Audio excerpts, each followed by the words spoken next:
যুক্তরাষ্ট্রের president Donald Trump ফিলিস্তিনের অবরুদ্ধ গাজা উপত্যকা দখলের হুমকি দিয়েছেন। গত মঙ্গলবার তিনি এমন হুমকি দেওয়ার পর এ নিয়ে হইচই পড়ে যায়। বৃহস্পতিবার তিনি নতুন করে আবারও গাজা নিয়ে মন্তব্য করেছেন। তার দাবি, যুদ্ধ শেষে ইসরায়েলি গাজাকে যুক্তরাষ্ট্রের হাতে তুলে দেবে।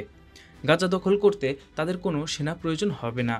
সামাজিক মাধ্যম ট্রুথ সোশ্যালে ট্রাম্প লিখেছেন, যুদ্ধ শেষে ইসরায়েল গাজা উপত্যকাকে যুক্তরাষ্ট্রের কাছে তুলে দেবে। গাজাবাসীকে অন্যত্র সরিয়ে নেওয়ার বিষয়টি উল্লেখ করেছেন ডোনাল্ড ট্রাম্প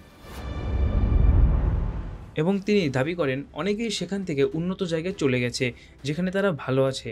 নতুন করে যারা যাবে তারাও খুশি, নিরাপদ এবং মুক্ত থাকতে পারবে।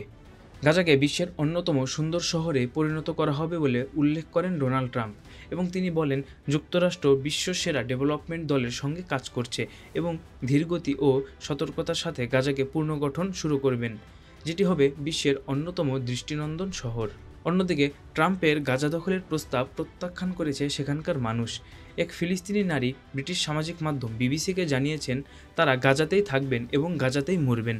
তিনি বলেন, গাজা থেকে সাধারণ মানুষকে সরিয়ে নেওয়ার প্রস্তাব আমরা সম্পূর্ণভাবে প্রত্যাখ্যান করছি।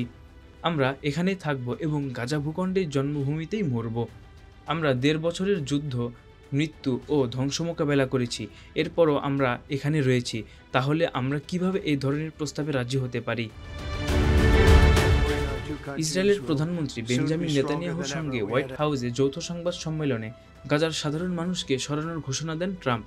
এরপরে বিশ্বজুড়ে নিন্দার ঝড় শুরু হয়েছে। টানা ১৫ মাস যুদ্ধে বিধ্বস্ত গাজা উপত্যকায় ইসরায়েলের ফিলিস্তিনি জাতিগত নিধনে ডোনাল্ড ট্রাম্প সমর্থন করেছেন বলে আশঙ্কা দেখা দিয়েছে। Desk report, metro TV.